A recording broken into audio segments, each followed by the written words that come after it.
Hello robotic guys. आज मैं जा रहा हूँ आप लोगों को बताने difference between home position and work home position क्या होता है। तो चलिए शुरू करते हैं।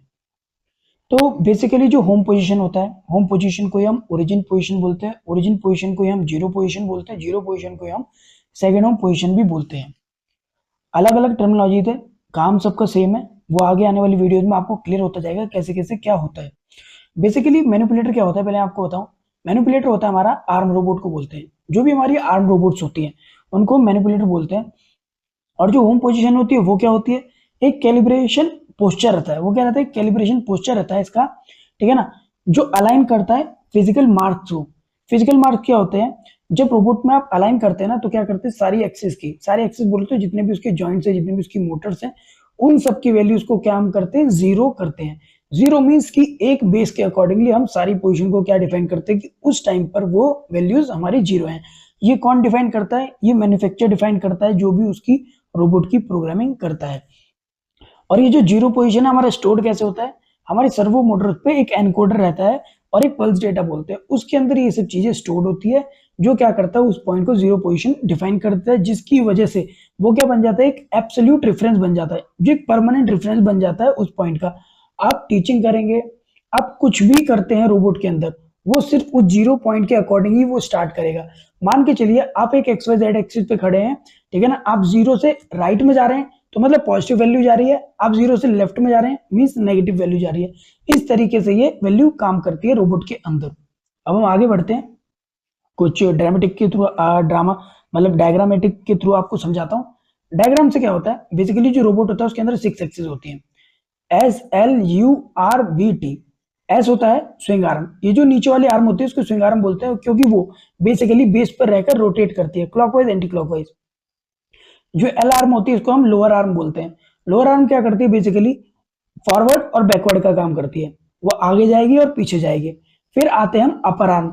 अपर आर्म का बेसिकली क्या काम रहता है, अपर आर्म का भी सेम काम रहता है बिल्कुल, वो भी फॉरवर्ड बैकवर्ड का काम करती है।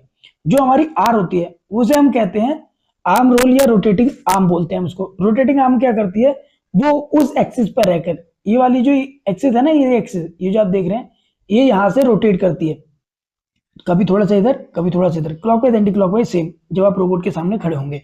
फिर आते हैं बी, बेंडिंग रिस्ट। इसको हम बेंडिंग रिस्ट बोलते हैं या रिस्ट बैंड बोल सकते हैं। उसका काम क्या रहता है, वो सिर्फ आगे पीछे, आप ऐसे समझिए आपके हाथ की कलाई है, आप अपने हाथ की कलाई को अगर उसको टर्न करेंगे तो किस तरीके से होगी, आगे पीछे होगी, ऊपर नीचे। तो सेम ये एक्सिस क्या करती है, ऊपर नीचे होती है। फिर आता है टी एक्सिस, इसे बोलते हैं ट्विस्ट आर्म। ट्विस्ट आर्म या टूल फ्लैंज बोल लेते हैं, वो डिपेंड करता है। इसी के आगे आपका कुछ भी मैकेनिज्म लग सकता है, ग्रिपर लग सकता है, रोबोट की वेल्डिंग टॉर्च लग सकती है, कोई भी चीज लगा सकते हैं। और इसका बेसिकली क्या होता है, रोटेटिंग का काम रहता है। जब आप इसको मतलब कि मूव करेंगे तो ये रोटेट करेगी, ठीक है ना, clockwise anti clockwise, clockwise anti clockwise same चीज। अब हम आते हैं कि बेसिकली हमारी जो हम होम पोजीशन के बारे में पढ़ रहे हैं वो बेसिकली बनती क्यों है। तो बनती क्यों है, वो क्या है, एक डिफॉल्ट रेफरेंस पोज रहता है रोबोट का, जिसमें क्या रहता है, यूजुअली ऑल एक्सिस क्या रहती है, जीरो रहती है। जो कौन डिफाइन करता है, मैन्युफैक्चर डिफाइन करता है एक स्टैंडर्ड पोस्चर के लिए। वो बेसिकली इस तरीके से जब आपका रोबोट खड़ा हो जाए तो समझ लीजिए ये क्या हो गया आपका, एक डिफाइन पोजीशन हो गई। जैसे हम होम पोजीशन बोलेंगे, सेकंड होम बोलेंगे, ओरिजिन बोलेंगे। ओरिजिन बेसिकली किसमें बोलते हैं हम लोग, यशका पैनासोनिक रोबोट में बोलते हैं। और सेकंड होम होम पोजीशन किसमें बोलते हैं हम, यशकावा रोबोट में बोलते हैं। और बाकी सब में होम पोजीशन ही होती है, जिसमें भी आप देखेंगे। तो बेसिकली क्या होता है, ये जो बात कर रहा है रेफरेंस पॉइंट की, यूजुअली 90 डिग्री 0 डिग्री डिफाइन कैसे करते हैं वो मैं आपको बताता हूँ। आप जब यहाँ खड़े होंगे ना पीछे, तो पीछे आपको एक मार्क दिखेगा, जहां से उस मार्क को आप अलाइन करेंगे तो वो मार्क मिलेगा। फिर एक मार्क यहाँ मिलेगा, फिर एक मार्क आपको यहाँ मिलेगा, फिर एक मार्क आपको यहाँ मिलेगा, एक मार्क आपको यहाँ मिलेगा, और एक मार्क आपको ट्विस्ट आर्म पे मिलेगा घुमाते वक्त, ठीक है ना। उन जब मार्क को आप मैच कर लोगे, मैच करने के बाद आपको किस तरीके से करना है वो भी अगली आने वाली वीडियोस में मैं आपको बताता हूँ, आपको इजी रहेगा। और यूज क्या है हमारा, बेसिकली हम इसको क्यों करते हैं, पावर ऑन ऑफ रेफरेंस के लिए। अगर आपको पावर ऑन ऑफ करना है, आपकी अगर बैटरी लो है एनकोडर की, तो आप क्या करेंगे, उसको होम पोजीशन पे खड़ा करेंगे, सेकंड होम पे खड़ा करेंगे, तो आप क्या करेंगे, उस वक्त उसकी पावर ऑन ऑफ कर सकते हैं, एरर रीसेट कर सकते हैं। ये इसलिए किया जाता है कि अगर आपकी मतलब कि उसकी एनकोडर की बैटरी वीक है और आपकी पावर सप्लाई एकदम चली जाती है, तो क्या होगा, जिस एक्सिस की value S L U R B T इनमें से किसी भी एक्सिस की वैल्यू अगर मतलब मींस बैटरी वीक है, तो क्या करेगा, उसकी वैल्यू पूरी हटा देगा वहां से, मींस उसका रेफरेंस पोजीशन चेंज कर देगा। जैसे उसका रेफरेंस पोजीशन चेंज हो जाएगा तो आपका रोबोट क्या करेगा, टकराने लगेगा, कहीं भी स्ट्राइक करेगा या आपका टीचिंग आउट हो सकता है, इस तरीके के इश्यूज होंगे। और जब वैल्यू उड़ जाती है तो वो क्या बोलता है, चेक होम पोजीशन, ये करके एरर आता है। तो एनकोडर कैलिब्रेशन के लिए भी होता है, ठीक है ना, इट इज फिक्स्ड। ये बेसिकली क्या है, फिक्स्ड है, एक बार आपने इसको कर दिया फिक्स तो ये फिक्स हो जाता है, ये कभी चेंज नहीं होता है। बट हाँ, अगर आपकी वैल्यू चली गई है, जैसे कि एनकोडर वीक बैटरी, जैसे मैंने बताया एनकोडर की जो बैटरी है वो वीक हो गई है, तो उस केस में हमें क्या होता है, रेयरली चेंज करनी पड़ती है उसको, सेम हमें इस पोजीशन पे इसके आई मार्क्स रहते हैं, जिन्हें हम क्या बोलते हैं, फिजिकल मार्कर्स भी बोलते हैं। तो उनको हम जब मैच करेंगे, मैच करने के बाद क्या होता है, फिर उसको वैल्यू को चेंज किया था, किस तरीके से वो आगे आने वाली वीडियो में है, मैं आपको बताता हूँ। और रेफरेंस पॉइंट रहता है और सेफ शटडाउन पोजीशन भी रहती है। अगले टॉपिक पे आते हैं, ये क्यों जरूरी है, हमें होम पोजीशन बनाना क्यों जरूरी है। बेसिकली आपको क्या करना है, जो आपको एक रेफरेंस पॉइंट लेना होता है, आपको अपनी टीचिंग सब जगह से सेम करनी है, कि आपका रोबोट क्या हो, इस पिक्चर के लिए भी सेम ही टीचिंग करे, इस पिक्चर के लिए भी सेम ही टीचिंग करे, बार बार चेंज ना हो। तो क्या होगा, आपको एक रेफरेंस पॉइंट लेना पड़ेगा, वही इसकी जीरो पोजीशन होती है, और वो मैन्युफैक्चर की तरफ से डिफाइन रहती है, जैसे मैंने आपको बताया, फिजिकल मार्कर्स बोल सकते हो या फिर उसको आई मार्क्स आप बोल सकते हो। सेफ्टी बहुत जरूरी है, क्यों, अगर आपका ये जो होम पोजीशन है अगर चेंज हो जाएगा, होम पोजीशन या ओरिजिन पोजीशन आपका चेंज हो जाएगा, तो क्या होगा, जो आपका टीचिंग है वो आउट हो जाएगा। जब रोबोट आप वर्किंग मैनर में देंगे तो वो जाके कहीं पर स्ट्राइक कर सकता है, ठीक है ना, या आपसे टकरा जाएगा, कोई भी हो सकता है, टर्निंग ऑन ऑफ और शट डाउन पोजिशन के लिए भी, कोलिजन के लिए भी बचाता है। फिर आता है प्रोग्रामिंग के बेसिस पर, तो अगर आप कई सारे प्रोग्राम बनाते हैं तो एक रेफरेंस पोजीशन के अकॉर्डिंग बनाना पड़ता है। वो रेफरेंस पोजीशन क्या होती है, हमारी ओरिजिन पोजीशन या फिर होम पोजीशन हम उसको बोल सकते हैं। कैलिब्रेशन के लिए काम आता है, जैसे मैंने आपको बताया कि अगर आपको एनकोडर चेंज करना है या उसकी बैटरी चेंज करनी है, तो आपको उसे सेकंड होम या होम पोजीशन पे लेके आना पड़ेगा, तभी आप उसको चेंज कर सकते हैं। आगे बढ़ते हैं, अभी यहाँ मैं दिखाता हूँ आपको, देखिए हमारे ये जॉइंट्स है, यहाँ पर ये टोटल हमारे क्या 5-6 जॉइंट्स रहते हैं, छठा जॉइंट ये है। तो आप देख रहे होंगे यहाँ जॉइंट 1, जॉइंट 2, जॉइंट 3, जॉइंट 4, 5, ये हमारे रिस्ट पर ही सब क्या होंगे, 0 डिग्री में डिफाइन करने पड़ेंगे। इस पोजीशन में खड़ा करने के बाद रोबोट को ये कैसे खड़ा करोगे आप, ये आई मार्क्स मिलेंगे, ये देख रहे हो आप, यहाँ पर ये जो है, यहाँ पर एक आई मार्क रहेगा इसके साथ। तो आपको क्या करोगे, जब उसे मैच कर लोगे तब आपको दिखेगा, एक आई मार्क यहाँ रहेगा, एक आई मार्क यहाँ रहेगा, एक आई मार्क यहाँ रहेगा, जैसे जैसे मैंने एरो लगाया वहीं पर आपको आई मार्क्स मिलेंगे। आप अपने रोबोट में देखने का कोशिश करोगे तो आपको समझ आएगा। अभी हम आगे बढ़ते हैं, देखिए ये वीडियो है जिसमें मैं आपको दिखाऊंगा कि किस तरीके से, देखिए ये जो आप देख पा रहे हैं ये स्पेसिफाइड पोजीशन है, ये क्या है, इसकी एक्सिस की 0-0 पोजीशन है। ये करंट पोजीशन है कि उसने देखिए रोबोट की एक्सिस चेंज करी तो उसकी करंट पोजीशन कैसी हो गई, ये इन दोनों का माइनस किया तो डिफरेंट पोजीशन आ गई, सेकंड पोजीशन बता रहे हैं।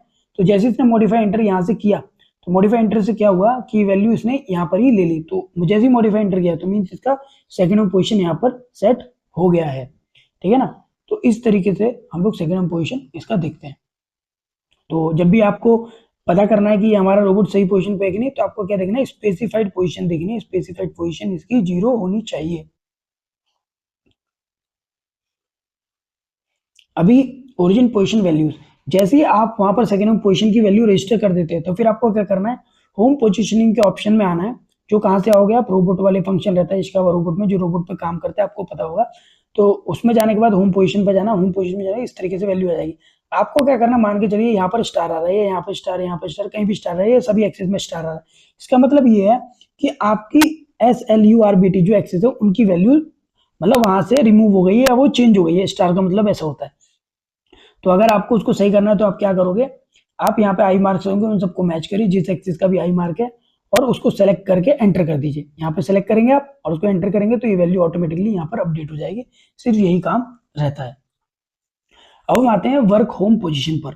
बेसिकली वर्क होम पोजीशन क्या होता है, तो देखिए वर्क होम पोजीशन क्या है, बेसिकली एक ऑल्टरनेट होम पोजीशन है।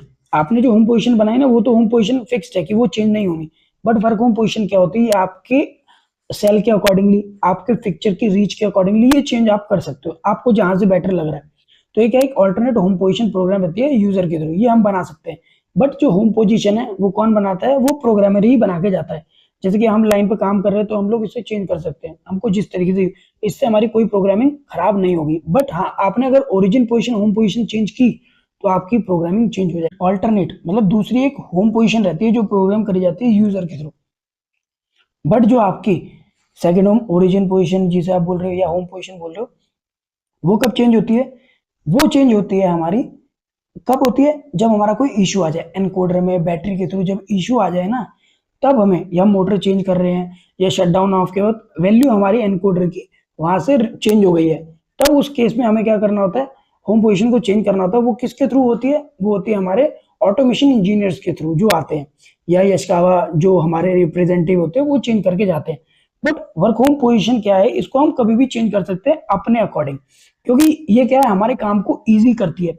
मान लीजिए ये आपका सेल एक छोटा सा सेल है, तो आपको क्या करना है, उसके अकॉर्डिंगली रोबोट की रीच बनानी है। अगर आप उसको ज्यादा मीन्स कि आप उसको ज्यादा अगर उसकी लेंथ के अकॉर्डिंग खड़ा कर दोगे रोबोट को, मान लीजिए जिस पोजीशन में हमारा सेकंड में पोजीशन में जिस हमारा रोबोट था, अगर आप उसको पोजीशन में खड़ा करोगे तो क्या होगा, रोबोट के टकराने के चांसेस बढ़ जाते हैं।